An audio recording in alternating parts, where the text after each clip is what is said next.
sa atin. Tayo nagkakatipon sa ngalan ng Ama, ng Anak at ng Espiritu Santo. Amen. Ang pagpapala ng ating Panginoong Jesucristo, ang pag-ibig ng Diyos Ama, at ang pag-ibig-isang ng Banal na Espiritu naway sumainyong lahat. At sumaiyo rin. Maligayang pagdalo sa ating banal na pagdiriwang, mga kapatid. Kasama ng ating mga panalangin, alalahanin din natin ang mga taong humihiling ng ating panalangin. Atin ngayong ihanda ating sarili para sa ating banal na pagdiriwang. Inaamin ko sa makapangyarihang Diyos At at sa inyo, mga kapatid, na lubha kong nagkasala sa isip, salita at sa gawa at sa aking pagkukulang. Kaya isinasamo ko sa mahal na Birheng Maria, sa lahat ng mga anghel at mga banal, at sa inyo, mga kapatid, na ako'y ipanalangin sa Panginoong ating Diyos. Kaawaan tayo ng makapangyarihang Diyos, patawarin tayo sa ating mga kasalanan, at patnubayan tayo sa buhay na walang hanggan. Amen. Panginoon, kaawaan mo kami. Panginoon, kaawaan mo kami. Kristo, kaawaan mo kami. Kristo, kaawaan mo kami. Panginoon, kaawaan mo kami. Panginoon, kaawaan mo kami. Manalangin tayo. Ama naming makapangyarihan, para mo ng awang ilayo sa amin araw-araw ang lahat ng mga sumasalungat sa amin at tumahadlang, upang ang aming buong katauhan ay magkaroon ng kalayaan para kusang sundin ang iyong kalooban. Sa pamagitan ni Jesucristo, kasama ng Espiritu Santo, magpasawalang hanggan. Amen. Magsiupo mo na po ang lahat.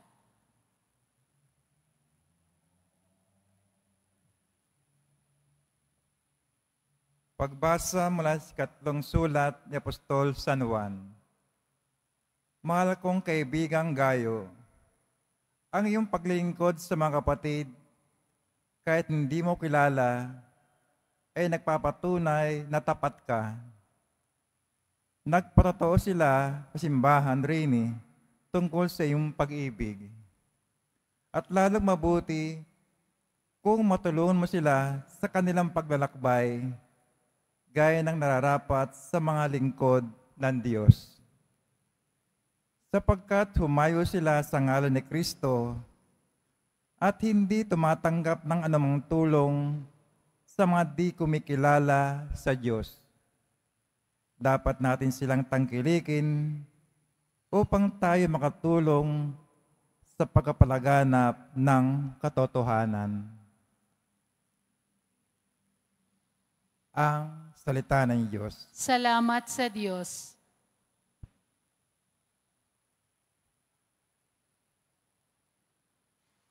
Mapalad siya na may takot sa Diyos na magandang loob. Mapalad siya na may takot sa Diyos na magandang loob.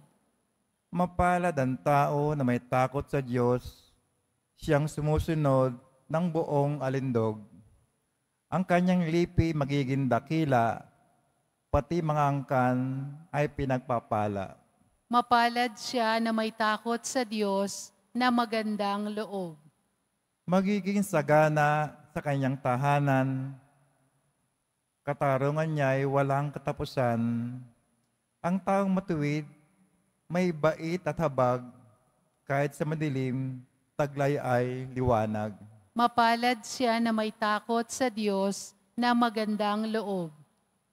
Ang mapagpautang nagiging mapalad, kung sa hanap buhay siya laging tapat, hindi mabibigo ang taong matuwid, di malilimutan kahit isang saglit.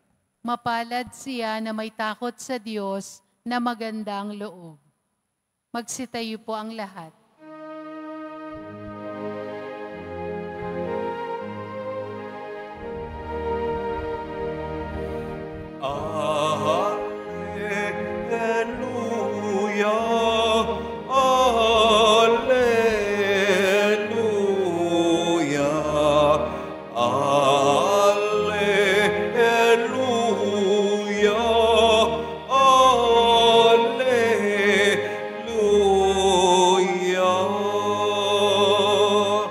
Tayo'y tinawag ng Diyos upang magningning ng lubos sa araw ni Kristong Jesus. Alleluia, alleluia, alleluia,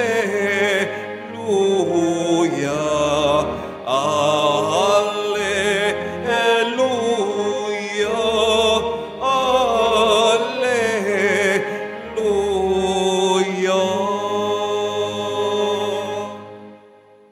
Sumainyo ang Panginoon. At sumaiyo rin. Ang mabuting balita ng Panginoon ayon kay San Lucas. Papuri sa iyo, Panginoon.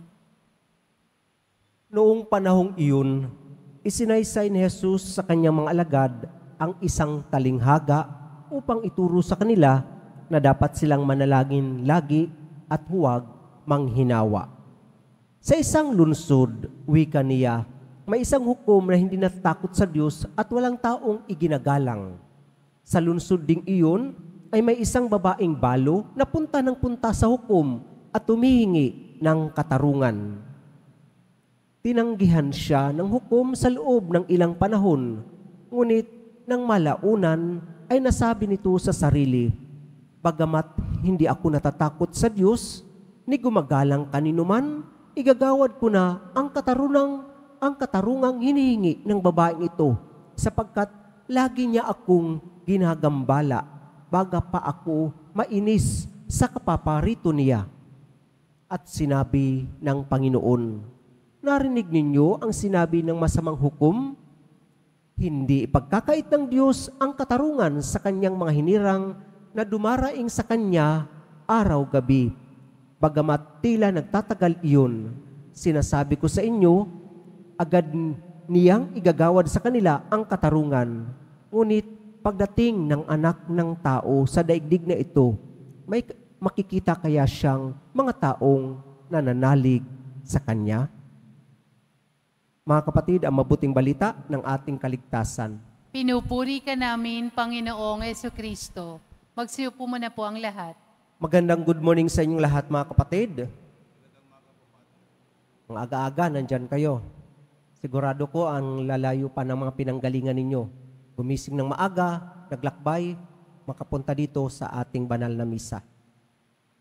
Naalala ba ninyo na nagturo din si Jesus sa ibang yugto sa ating ebanghelyo na kung kayo'y mananalangin, huwag kayong gumamit ng maraming salita. Yan ang kanyang pasabi. At sinambit niya, alam na ng Ama ang inyong kahilingan bago pa man ninyo ito sambitin. Kaya nga itinuro niya ang dasal na Ama namin. Kung kayo'y mananalangin, ganito ang inyong sambitin. Ama namin, sumasalangit ka. Pero sa ngayon, sa ating ebanghelyo na ngayon, sabi naman ng ating Panginoong Jesucristo, isang talinghaga ang itinuro niya sa kanila na dapat silang manalangin lagi at huwag manghinawa. At ikwinento niya ang isang balo sa isang lungsod at meron namang isang hukom na hindi gumagalang sa Diyos ni kanino mang tao.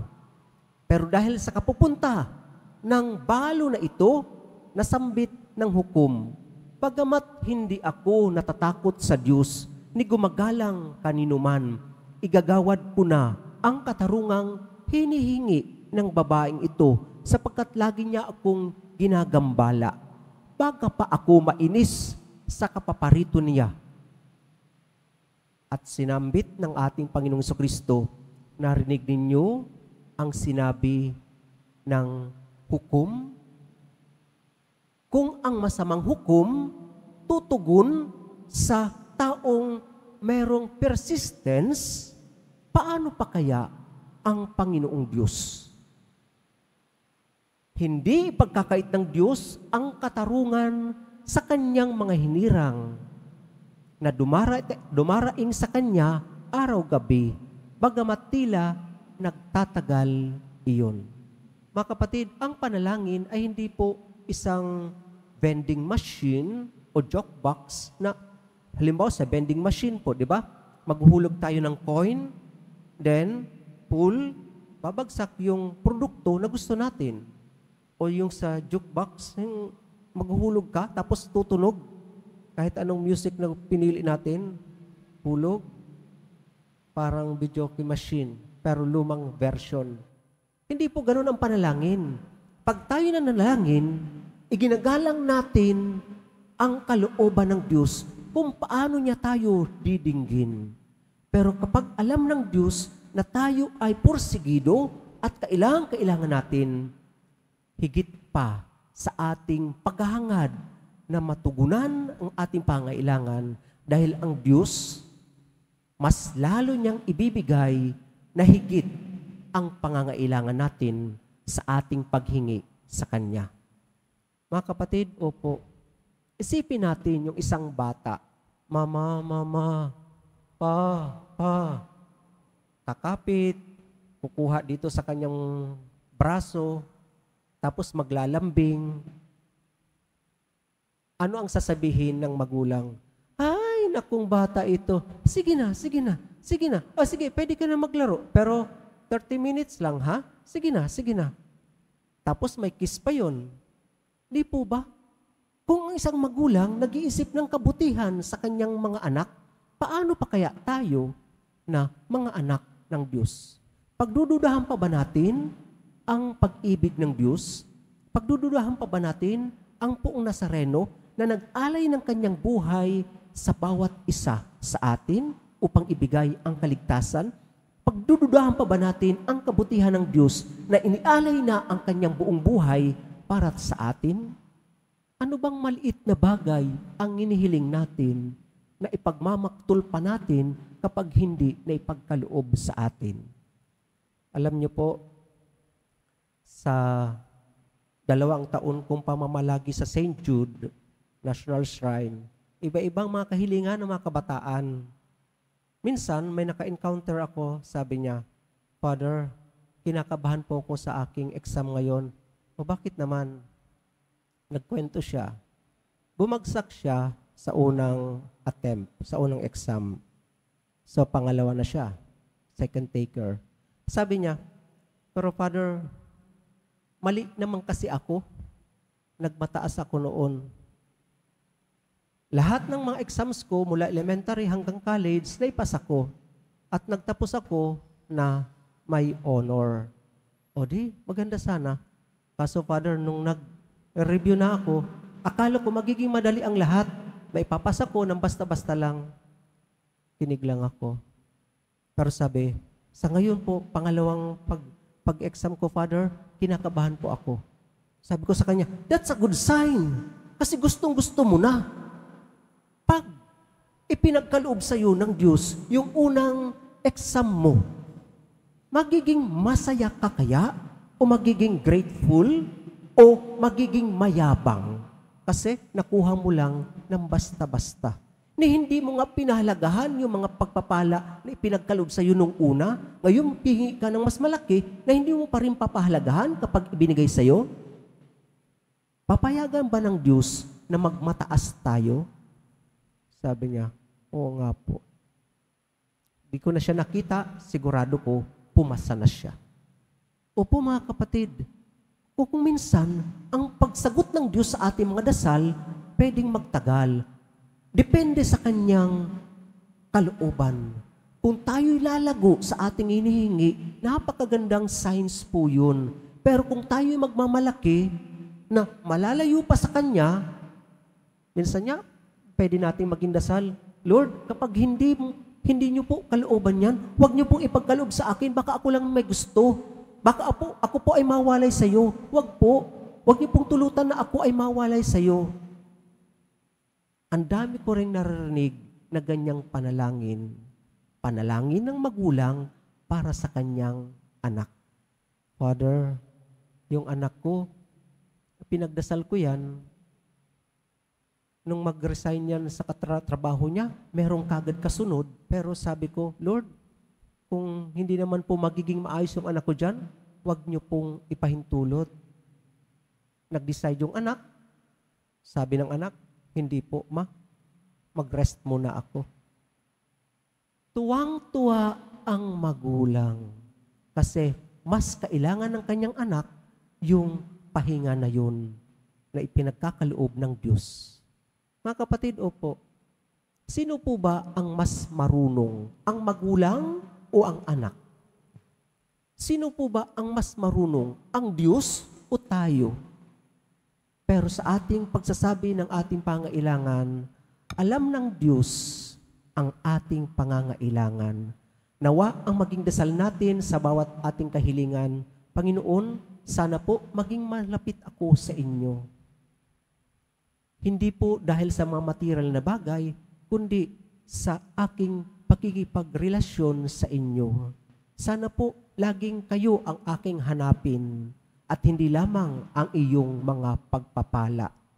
Sigurado ko, ang Panginoon ay nakangiti sa atin, nadidinig sa ating mga panalangin. Seek first the kingdom of God, and all these things shall be added unto you. Hanapin natin muna ang kaharian ng Diyos at ang lahat ay pagkakaloob sa atin. Pagtiwalaan natin ang Diyos na siyang pinagmulan, bukal ng lahat ng mga pagpapala at ating bigay sa Kanya ang ating mga pangangailangan at ang ating pagtitiwala. Magsitayo po ang lahat.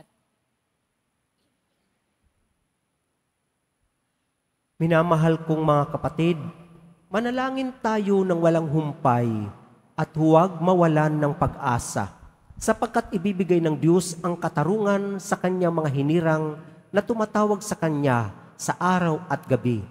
Pinalalakas ang ating loob ng katuruang ito ng ating Panginoon. Lumapit tayo sa Ama, dala ang ating mga kahilingan. Ama, pakinggan mo ang aming mga panalangin. Ama, pakinggan mo ang aming mga panalangin. Ang simbahan sa pamamagitan ng kanyang mga lingkod naway maging masigasig sa gitna ng mga pagsubok at pagdurusa at huwag mawala ng tiwala sa pagpapahayag ng Ebanghelyo. Manalangin tayo. Ama, pakinggan mo ang aming mga panalangin. Ang mga pinanghihinaan ng loob at natutuksong sumuko na sa pagsusumikap na mamuhay ng mabuti, naway makatagpo ng bagong lakas sa pananampalataya sa Diyos. Manalangin tayo. Ama, pakinggan mo ang aming mga panalangin.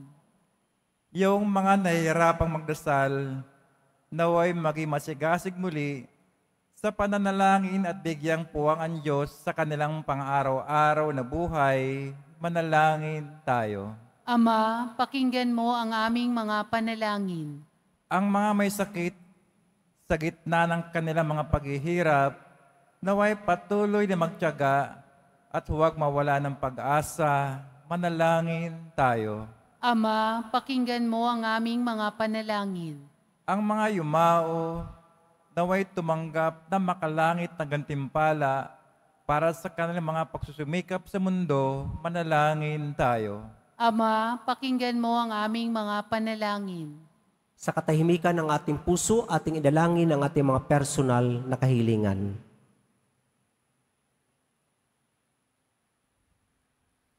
Ama naming nasa langit, ipinagkatiwala namin sa iyo ang aming mga pangangailangan. Ipakita mo sa amin ang paraan ng pananalangin walang humpay upang kami ay maging kaisa mo.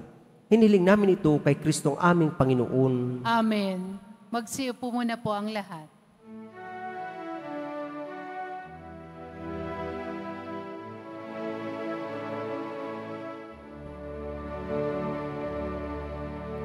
Salamat sa iyo, aking Panginoong Hesus. Ako'y inibig mo at inaking lubos.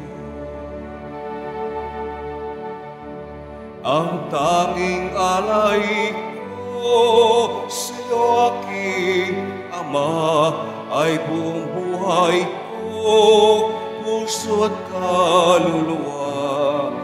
Di makaya nang maipagkaloob, mamahalin iyas hinihintong nilukob ang aking dalangin.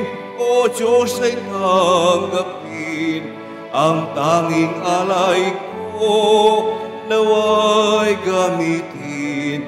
Ito lamang, Ama, wala nang iba pa akong hiniling. Magsitayo po ang lahat. Manalangin kayo mga kapatid upang itong ating paghahain ay kalugdan ng Diyos ang mga makapangyarihan sa lahat.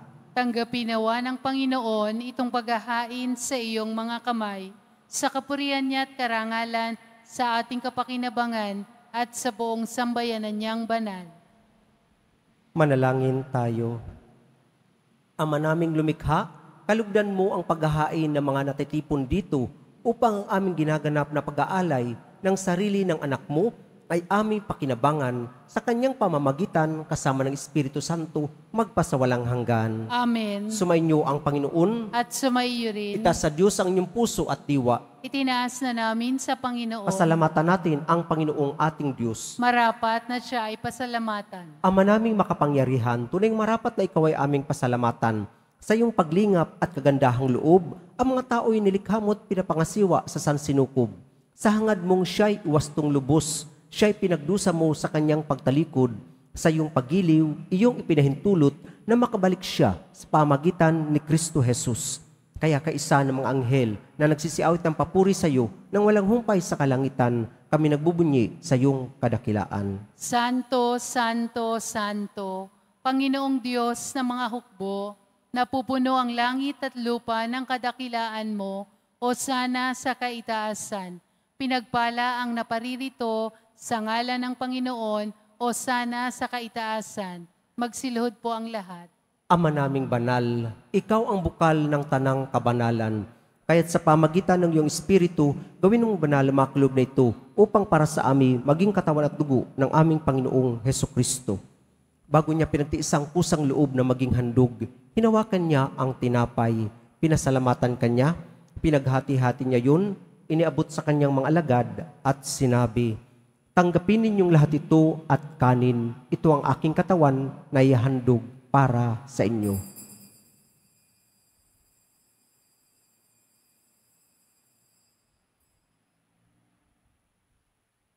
Gayon din naman, nung matapos ang hapunan, hinawakan niya ang kalis, muli kanyang pinasalamatan.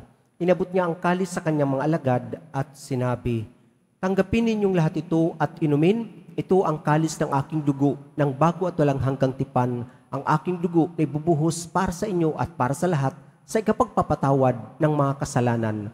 Gawin ninyo ito sa pag-alala sa akin."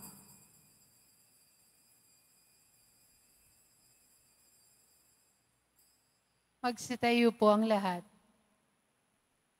Pagbunyi natin ang misteryo ng ating pananampalataya. Si Kristo'y namatay, si Kristo'y nabuhay, si Kristo'y babalik sa wakas ng panahon. Ama, ginagawa namin ngayon ang pag-alala sa pagkamatay at muling pagkabuhay ng iyong anak. Kaya't iniaalay namin sa iyo ang tinapay na nagbibigay buhay at ang kalis na nagkakaloob ng kaligtasan. Kami nagpapasalamat dahil kami yung minarapat na tumayo sa harap mo para maglingkod sa iyo. Isinasamo namin kaming magsasalo-salo sa katawan at dugo ni Kristo ay mabuklod sa pagkakaisa sa pamagitan ng Espiritu Santo. Ama, lingapin mo ang simbahang laganap sa buong digdig. Puspusin mo kami sa pag-ibig, kaisa ni Francisco na aming Papa, at ni Jose na aming Obispo at ng Tanang Kaparian. Alalahanin mo rin ang mga kapatid naming nahimlay na may pag-asang sila'y muling mabubuhay, gayon din ang lahat ng mga pumanaw. Kaawaan mo sila at patuloyin sa iyong kaliwanagan. Kaawaan mo at pagindapatin kaming lahat na makasalo sa iyong buhay na walang wakas. Kaisa ng Mahal na Birheng Maria, ina ng Diyos, ng kabiyak ng puso niyang si San Jose, kaisa ng mga apostol, ni San Juan Bautista at ang lahat ng mga banal na namuhay dito sa digdig ng kalugod-lugod sa iyo, maipagdiwang nawa namin ang pagpupuri sa kararangal mo sa pamagitan ng anak na aming Panginoong Hesukristo. Sa pamagitan ni Kristo, kasama niya at sa Kanya, ang lahat ng parangal at papuri ay sa iyo, Diyos amang makapangyarihan, kasama ng Espiritu Santo, magpasawalang hanggan. Amen. Sa pamagitan ng binyag, tayo'y naging mga anak ng Diyos. Bilang isang pamilya, tayo tumawag sa ating iisang Ama. Ama namin, Sumasalangit ka, sambahin ang ngalan mo, mapasa amin ang kaharian mo, sundin ang loob mo, dito sa lupa para nang sa langit.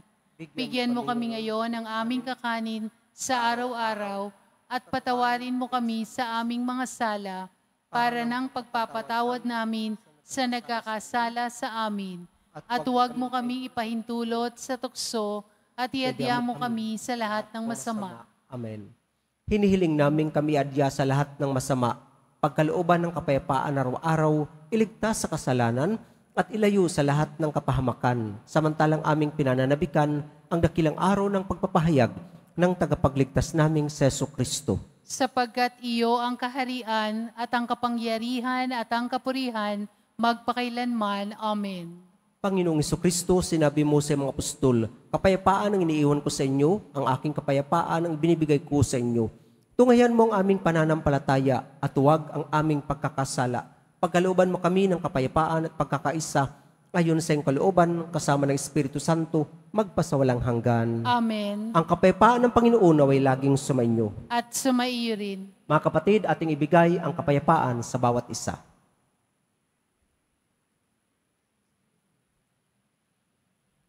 Kordero ng Diyos na nag-aalis ng mga kasalanan ng sanlibutan, maawa ka sa amin.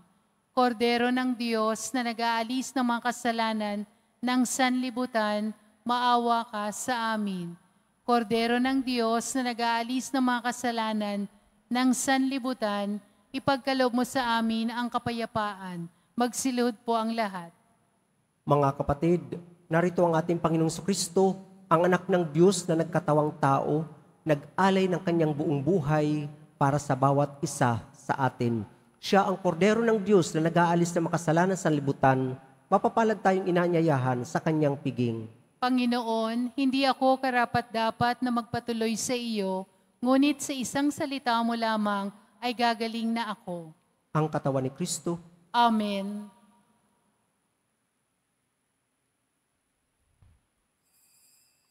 Para sa lahat ng tatanggap ng banal na komunyon, sasagot po tayo ng Amen. Pagkasabi ng pari o ng lay minister ng katawan ni Kristo at isubo agad sa bibig bago umalis sa harapan ng pari o lay minister. Sumunod po tayo.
Manalangin tayo.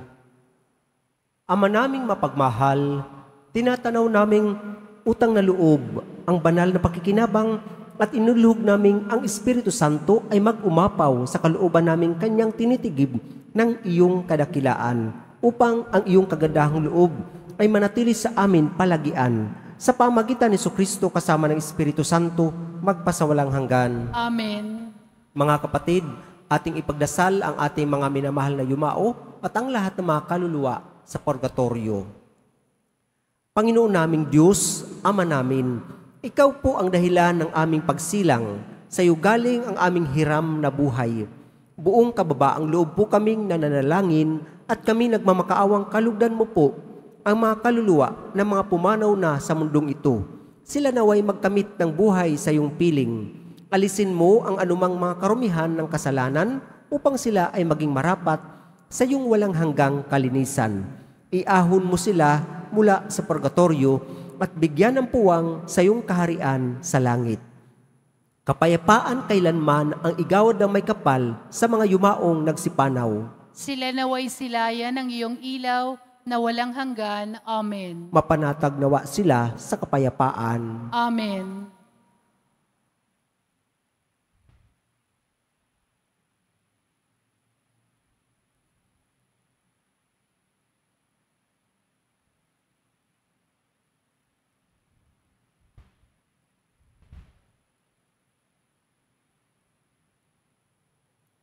Sumainyo ang Panginoon. At sumaiyo rin.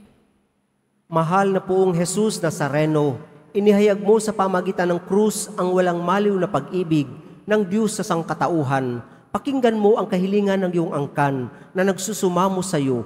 Makamtan nawa nila ang iyong katugunan at tanggapin ang kasagutan na may utang na loob na tinatanaw. Basbasan din po ninyo ang mga daladala nilang mga imahin at dasalan. Sa pamagitan ng bendisyon na ito, naway maalala nila ang mga pangako nila noon sa binyag, na ikaw ang kanilang iibigin at paglilingkuran bilang Panginoon magpasawalang hanggan. Amen. Pagpalain kayo ng makapangyarihang Diyos kasama ng inyong mga mahal sa buhay, Ama, Anak, at Espiritu Santo. Amen. Humayo kayong taglay ang kapayapaan ng poong Jesus Nazareno. Salamat sa Diyos.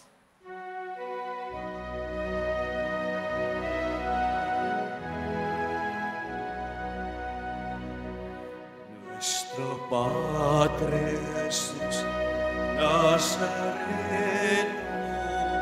sinasamba ka namin.